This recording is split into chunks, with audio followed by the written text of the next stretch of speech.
Today we're looking at faith in the greater good.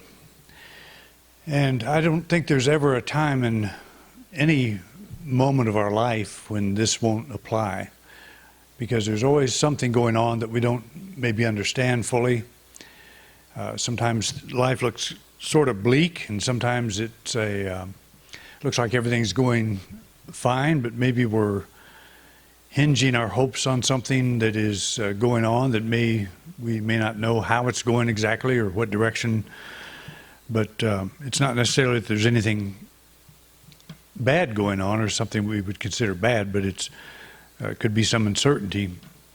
But this thought today is just bringing our awareness into, regardless of what is happening outside. And I'm not talking about being an irresponsible individual. I'm talking about an attitude that we use in our life, no matter what we're dealing with. So it's faith in the greater good is an attitude. Faith is a word we apply to the soul's intrinsic knowing that our needs will be met, our journey successful, come what may.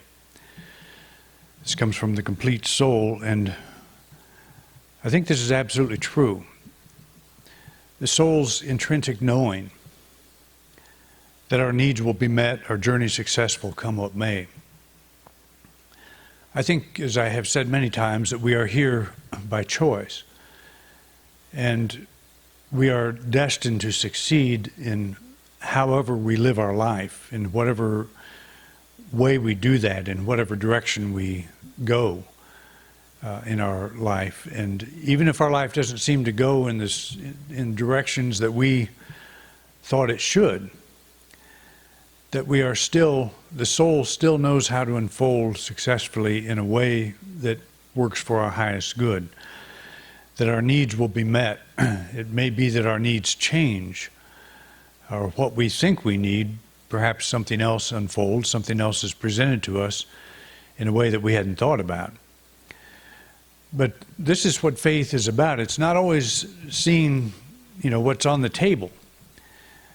Faith is an ability to see or to know that greater good is unfolding regardless of what's on the table or what's not on the table. We can't always see things. We want to, and that's the kind of the human side of us. We want to be able to see around every corner before we get there. I think I shared with you when I was learning to ride my motorcycle, I would start anticipating the corners before I got there. And I would actually find myself trying to lean on a straightaway before I got to the corner. And it doesn't make any sense that you would do that, but it's anticipation. It's like, and then you get to the corner and you lean. It's a very natural feeling, when you get the hang of it. But it's, that's again part of learning. You do things that you wouldn't normally do, and you think about things you wouldn't normally think about if you don't know how to do them.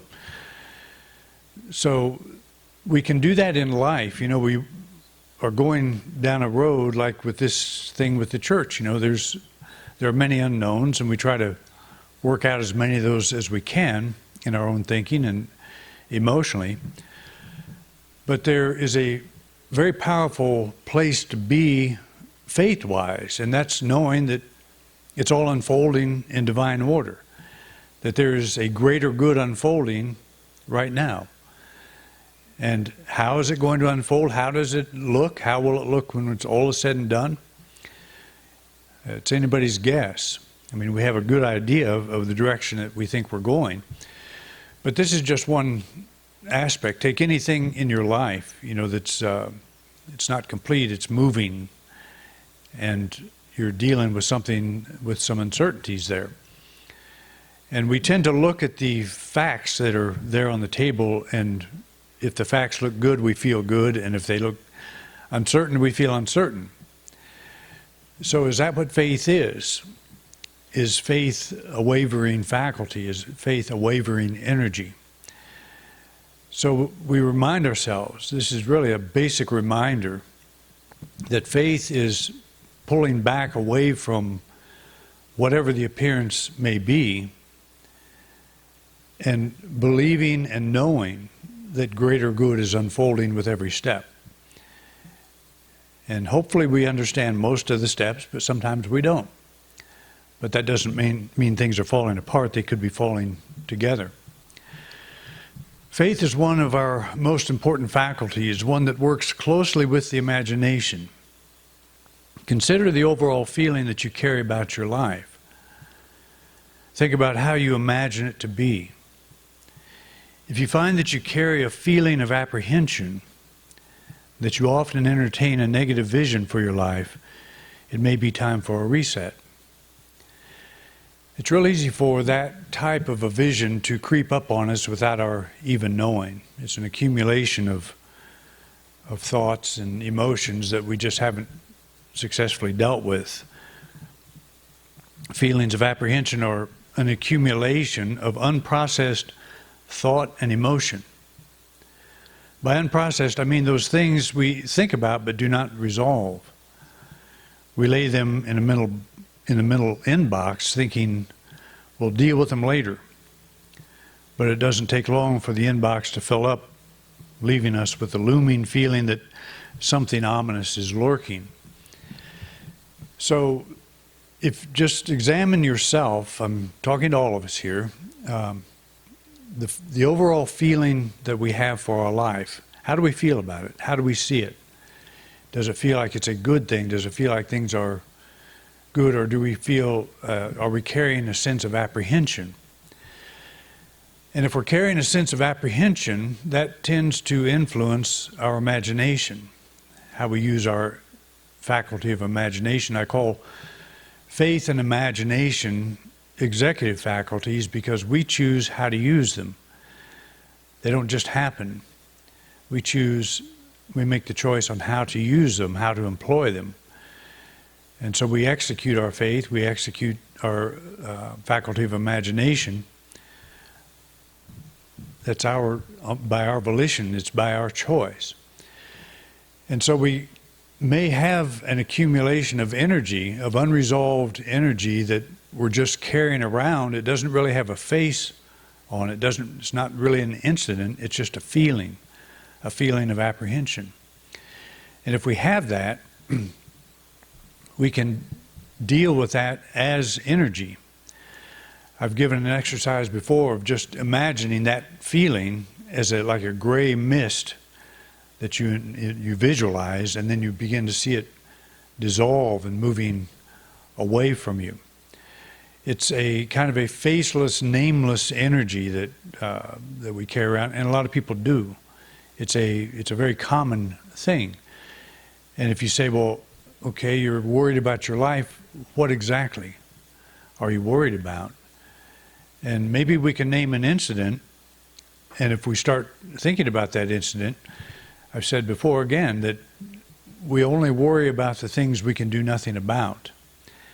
And I think that might be one of the smartest things I ever said, I'm not sure. But we only worry about the things we can do nothing about. So what's that tell us? If we're worried about something, it's something we can do nothing about. That's why we worry. If we could do something about it, we wouldn't worry. Well, that feeling of apprehension we can do something about. We can begin to release it. We can begin to understand what it is. It's just a mass of energy that is thought and emotion that we have accumulated and never really dealt with. Sometimes if you look at a problem that you're having, look at a challenge that you're having, and you look at all the options. In fact, this is why I say it's sometimes helpful to talk to somebody about it, because they can help you put it in a perspective that it doesn't seem so ominous, doesn't seem so negative when you're able to look at it from a different perspective, a different point of view. It's kind of like the toadstools that were growing in our yard. I saw them yesterday and I almost kicked them down, but then I decided I think I'll practice taking a picture of these things, and it really turns out pretty cool. These things you would get rid of if you look at them in a little different way. Look at them not from the yard keeper perspective, but from a photographer perspective. You can actually see a pretty interesting photo there. And so I took a picture, then kicked him down. But that's the way life can work. You have a toadstool in your life, and you don't want it there. You don't like it because it ruins your green grass look, or whatever look you might have. So you get rid of it. It's a negative. But maybe there's another way to look at that thing that allows you to think of it differently. Maybe it's a little piece of art somehow that you didn't notice. Maybe there's something about that problem that you're having that you have not considered. If you look at it and you say that greater good is unfolding through me now, despite what's going on, and you know that for sure, you're not just saying it. You get to the point in yourself where you know that that is true. Then it changes the way you think about that thing. We can just so lock on one little minuscule aspect of our experience that becomes our whole center of being. It becomes our whole center of thought. You go to bed at night thinking about it. You wake up in the morning thinking about it, first thing. And you probably dreamed about it. You probably had dreams or nightmares about it while you were sleeping, so you never get away from it.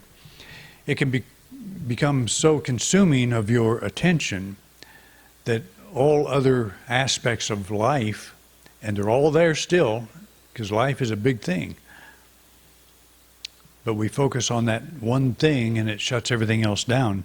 So our faith and our imagination turn to something that is, I won't say destructive, it's destructive to our peace. It's not destructive in the bigger picture, but it certainly is destructive to our peace of mind at that given time, destructive to the quality of our life. And it's so easy to get on that path and just say, what's going to happen, and we don't know, and it's becomes a guessing game, and we don't resolve. So we pull back. The spiritual principle is let that thing go.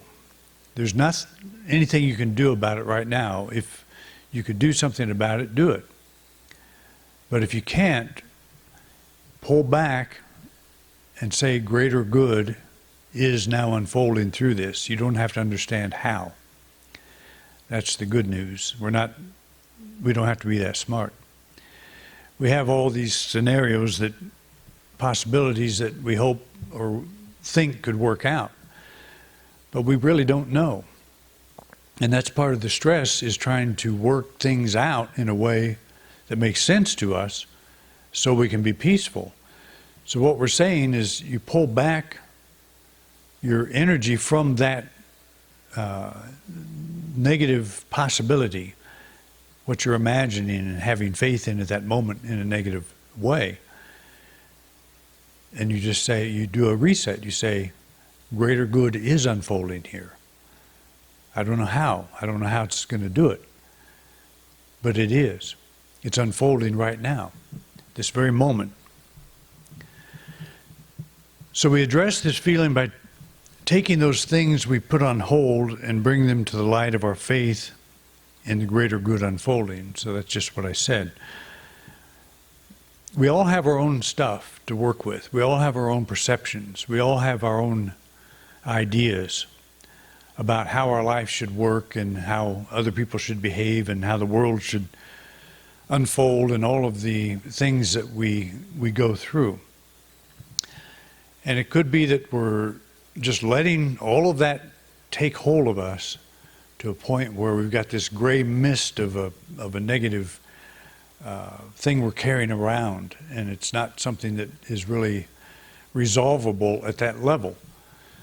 So we have to just take a deep breath and back off and say, greater good is unfolding now, right through this situation, right through this person, right through this very thing that I'm concerned about.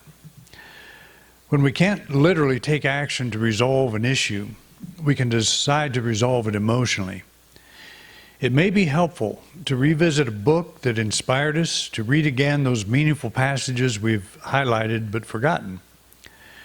We may rediscover helpful reminders that encouraged us at an earlier time.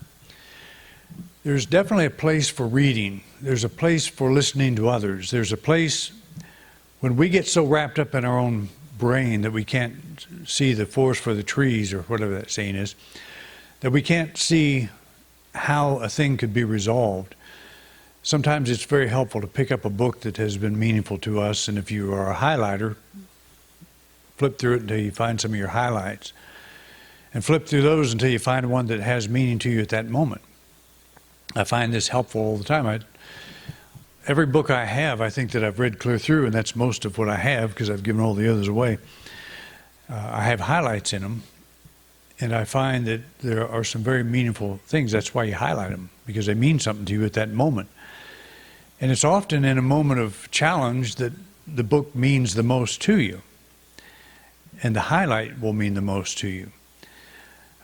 Sometimes you can be in a state of mind where you pick up a book that was inspiring to you at one point, and it won't seem inspiring to you. It will almost seem antagonizing, like it's all just wishful thinking. So you can get into that state of mind too. But if you're ready for this change, that you're going to agree that greater good is now unfolding through you. It's now unfolding through your life, through every aspect of life that you're concerned about. If you are to the point where you can say, I don't know what to do, but I know this is true. I accept this.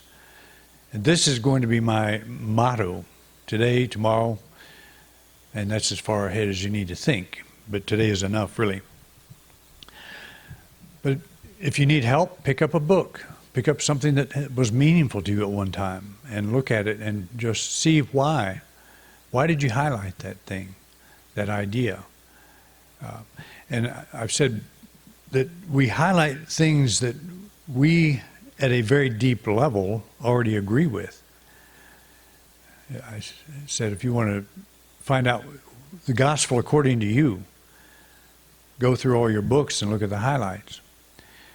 That author just said what you already believe, but they probably said it in a way that you've never said or never thought you could say. But you read a thing and you resonate with it and you highlight it because at some level you agree with it. Does anybody in here highlight things in books they don't agree with? I guess you could highlight them in red. I don't agree with this, but why? Why would you do that? We do all kinds of things, so I'm not saying that's necessarily a bad thing. You might have a reason why you would do it. But we don't highlight things we disagree with, generally. And then you ask, well, why do I agree with it? Because I already believe it. We don't give ourselves that credit. And so it's easy to go through life and just kind of drift and get away from what we know is true at the deepest level. And sometimes it looks like nothing in the world agrees with what we believe is true. But that's what faith is for. It's when nothing looks like it agrees with us, we have faith that greater good is unfolding. And my brain's not making it work. Something greater than me, a power greater than myself, is working through me and through all people to bring about a greater good. So am I willing to take that risk?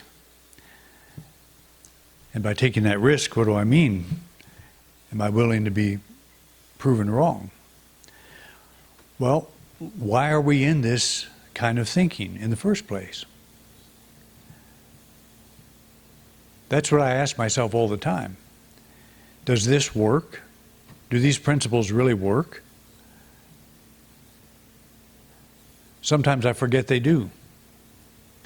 And sometimes I think the world is backwards and there's no hope for greater good unfolding. But then why would I be in something like this if I truly believe that? It's not magic. What we're here to do is find the peace of God on a daily basis, to find that through our lives.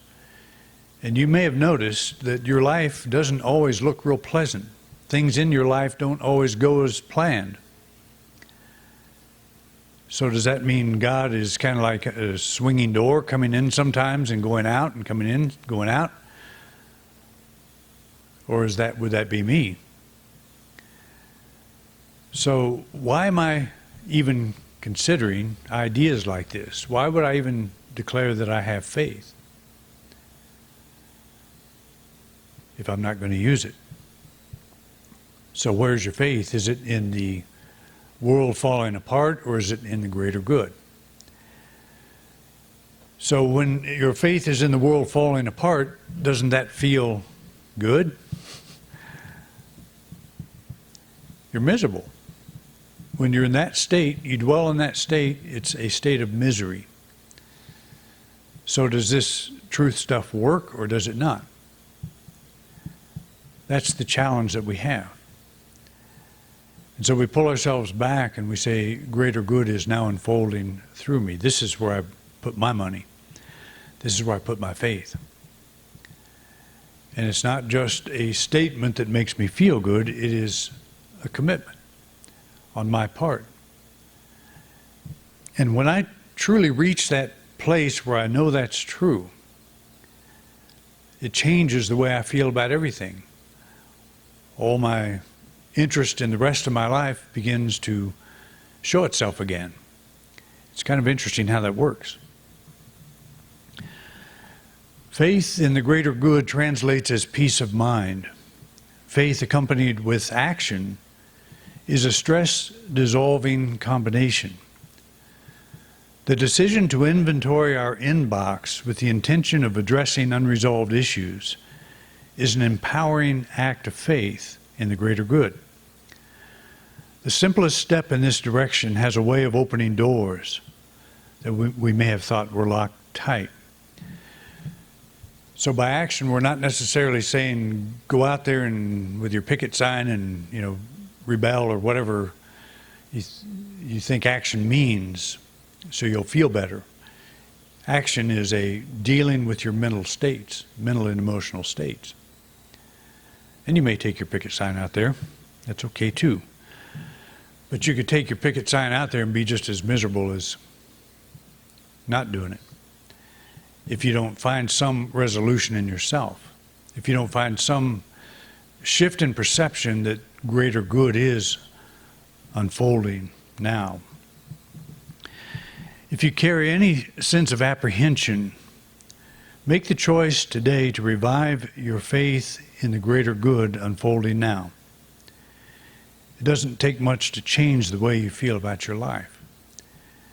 And that's really true. You don't have to change your life to change the way you feel about it. It's a very important idea. So let's just kind of know together, speaking of our world that we live in and the church, everything that touches us in a special way, our personal life, that greater good is truly unfolding now. My faith is in that greater good.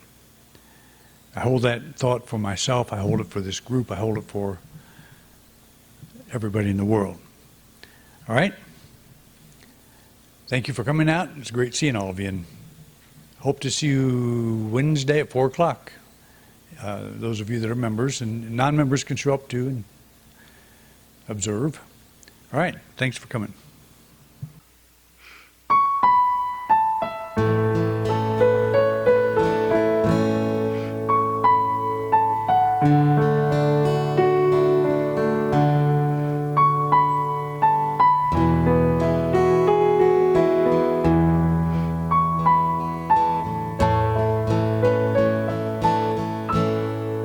Cast your bread upon the living waters. Stand in faith as you watch it drift away.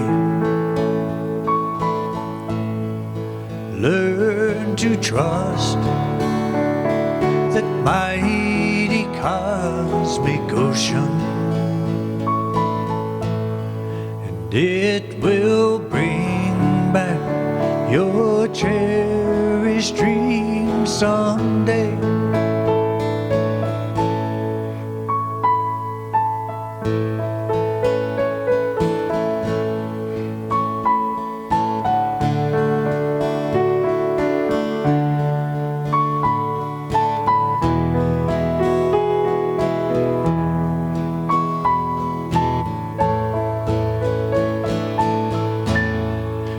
Will be times as you wait upon the shoreline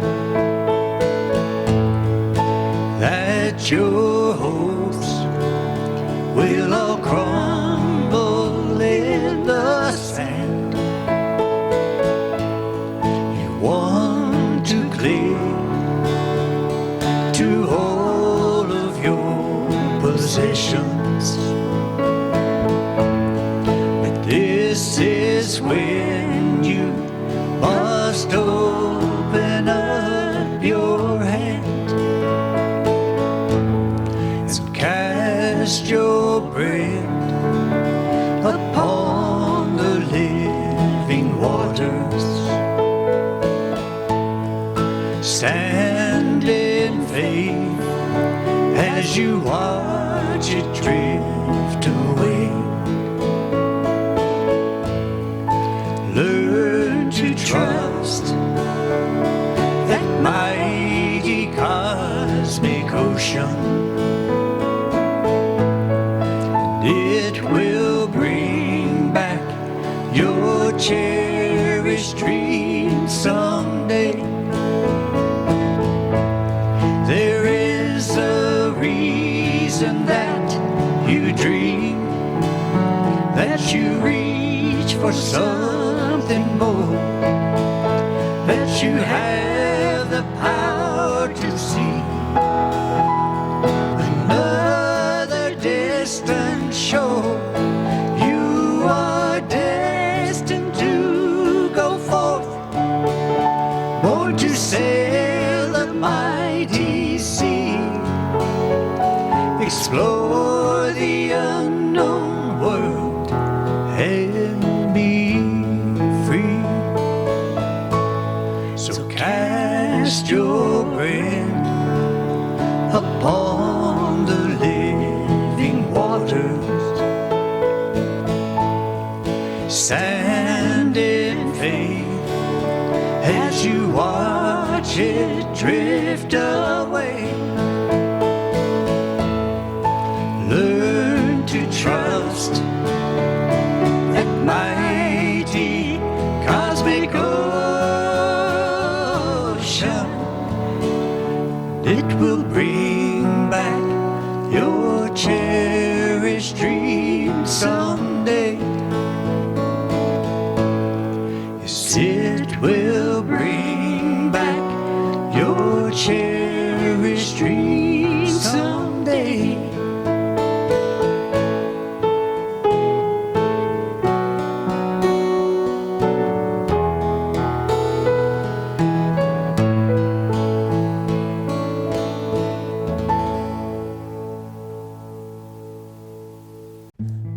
You've been watching a talk given by Reverend Doug Bottorff here at Independent Unity in beautiful Grand Junction, Colorado. Thank you for watching. Please like and subscribe. It really helps us spread our message. If you would like to support us, you can do so by clicking the button in the right-hand corner of the video screen. We greatly appreciate your support. Thanks again for watching.